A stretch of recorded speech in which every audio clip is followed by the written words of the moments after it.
Hey YouTube, got a lot of, you haven't seen me in a while, so I thought I'd do a video. This is the first time I've ridden my bike this year. I just recently got cleared to ride the bike. Over last December, over Christmas Eve, I started having problems with my heart. Well, actually it was the day before. Had my last ride of the year, went for 27 miles, about, maybe even a little farther. It was the longest ride I had done this year, out at the end of the other end of the Flat River Trail, almost to Lowell. Came home, a little chest discomfort. My watch said I had an irregular heartbeat, so I went to the emergency room and they said I was having PVCs.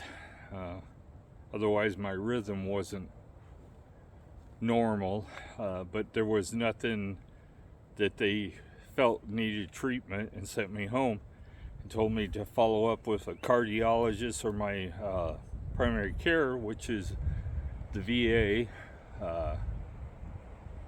So I went to called the VA, and they scheduled me with not my normal provider because he was on vacation. And seeing them, they did another EKG, said my rhythm was bad, and started testing, because they don't really want to treat you unless they know exactly what's going on. Well, I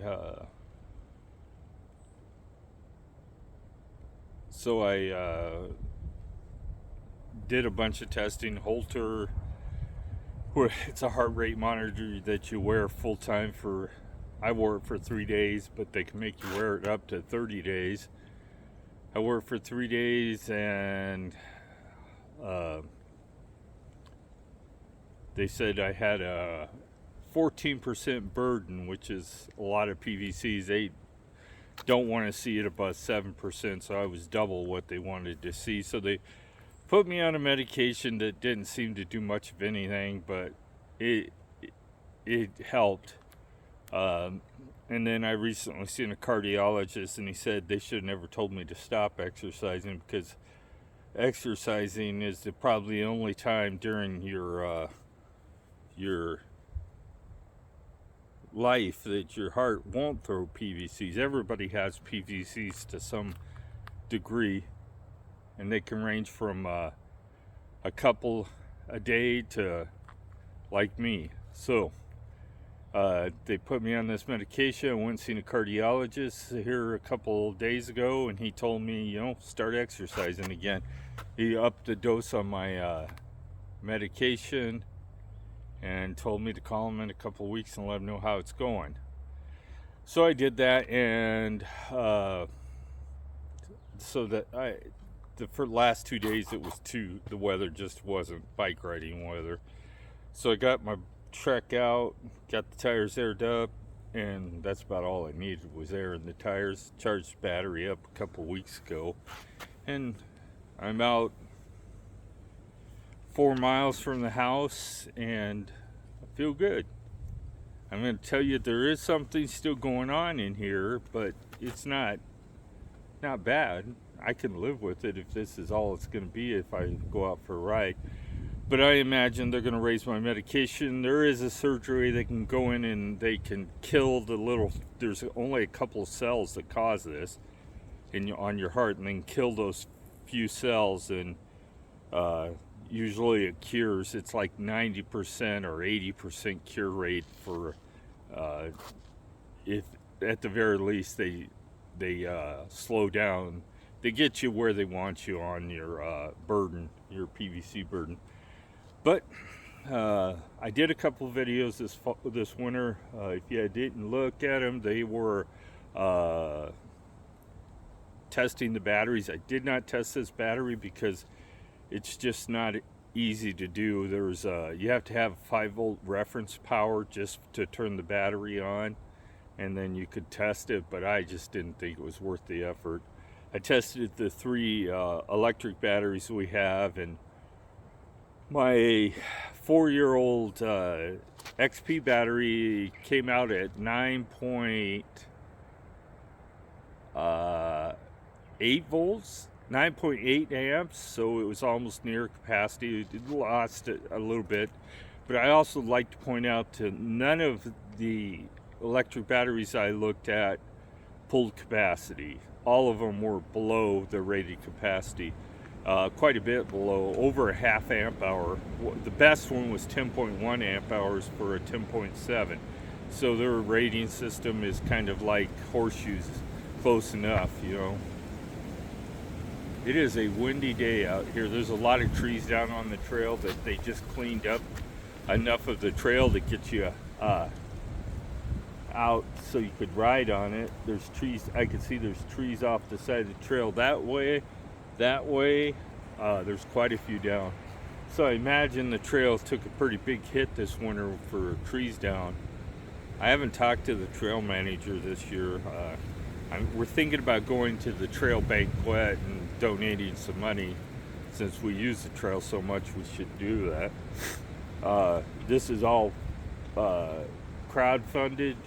It is not the only thing the state kicks in is the railway. The Flat River Trail Association gets corporate donors to help pay for it. Fred Meyer grocery store chain kicked in quite a bit of the funding to just get the trail open.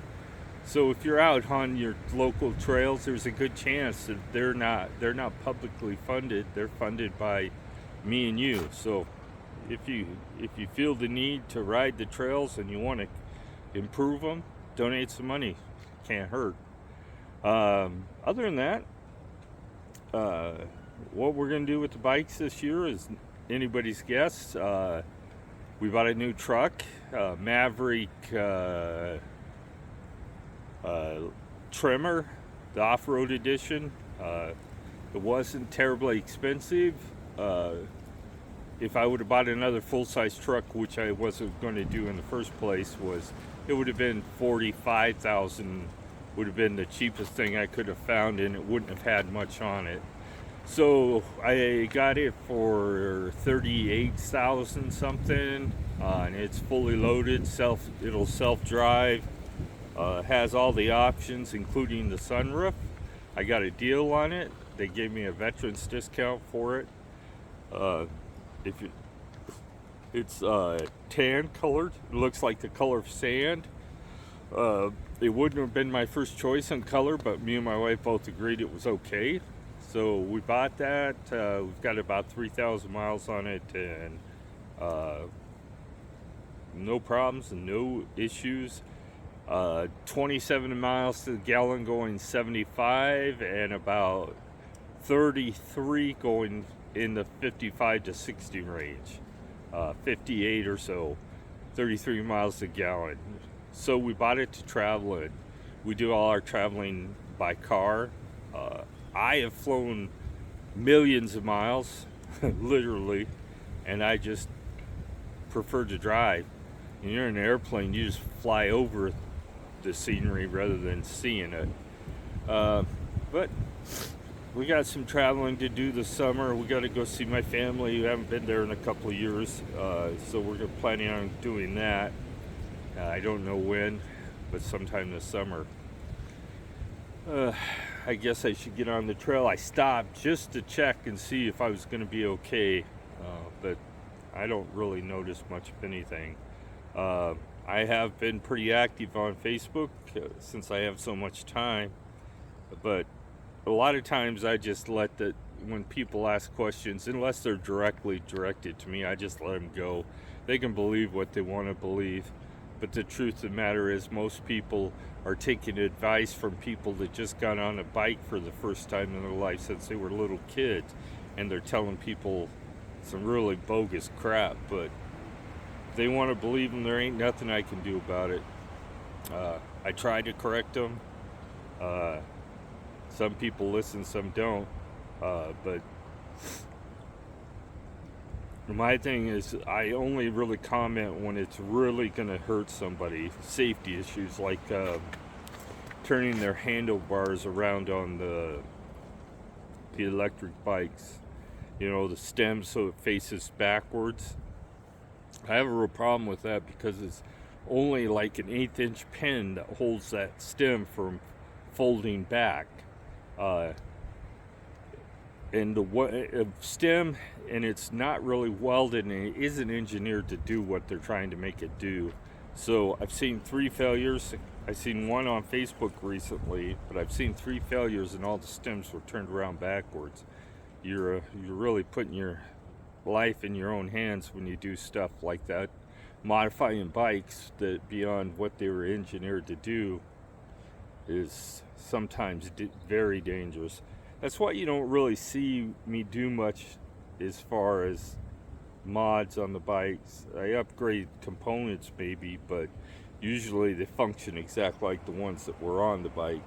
I haven't done nothing to this bike really, except for the wheels, and I had no choice. The back wheel is trashed. It was trashed after 2,000 miles, and it's kind of spoiled me on Trek. I probably will not purchase another Trek because of it. If I know that I buy a Trek and I'm going to have to replace the wheels in 2,000 miles, I might as well just throw them away right away and just buy something I know that's going to work. Now, I'm not saying that these wheels that I replaced it with, which were $100, are going to be much better. But so far, they are. We'll see how they hold up after a couple thousand miles. But you guys are going along for the ride. I've only trued them once since I rode it, and I think I already got it. I don't even know how many miles on it. Kind of lost track of that stuff because I had given up so much by not riding. There's been many days I could have ridden since December, but yeah, kind of made me sad knowing that I may have to curtail what I do for the rest of my life based on maybe what a drug did to me, because I was taking Actos, which is known to cause heart issues. I had really not researched it, and I've been on it for 3 or 4 years, and this could be the culprit to what caused my arrhythmia of my heart. Could be very well the Actos. They took me off of it, the cardiologist, and they're going to put me on something else for diabetes, and that's probably Jardiance or something like that, and it has its side effects, but at least I would call them manageable side effects. So I got that. My weight is up a little bit, 5 pounds over what it was at the beginning of winter. That comes from I couldn't exercise. We even bought a rowing machine because I love to row, and I couldn't use that either. I used it one time during the winter, and then they told me they did that just for diagnostic purposes. While I had the halter on, and they told me I had to wait for a cardiologist to make a decision. Now, the VA doesn't have on my team anyway a cardiologist. They have a nurse practitioner that specializes in cardiology, and the VA does everything completely different than what most healthcare does. You go into the building, and where you see your doctor, in that section is your healthcare team. There's nurses, multiple doctors. There's like a cardiologist, a pharmacist, a doctor pharmacist, and a couple other things that make up their team, and you usually stay within your care team to see those people. So they wanted me to go see a regular cardiologist, so they sent. I could have went to Ann Arbor to the VA hospital and seen somebody down there, but that would be just a pain every time you wanted to see the cardiologist. So I'm seeing someone local. I liked him. He seemed to be on top of everything, and he was a kind of a no bull kind of guy, and that's the kind of doctor I like to see. I'd rather have them tell me the truth than sugarcoat it because they're worried about hurting my feelings. So I'll call that a video. Winter update. Nothing to report on the bikes as far as modifications or things I've decided to do to them. But we'll see how this bike riding goes, and then we'll decide what we're going to do this summer. Well, if you have any questions, put them in the comments. If you want to see a video of our new car, put it in the comments. I'll take you guys through. If you're interested in looking at what the Maverick looks like and does, just let me know. Have a great day.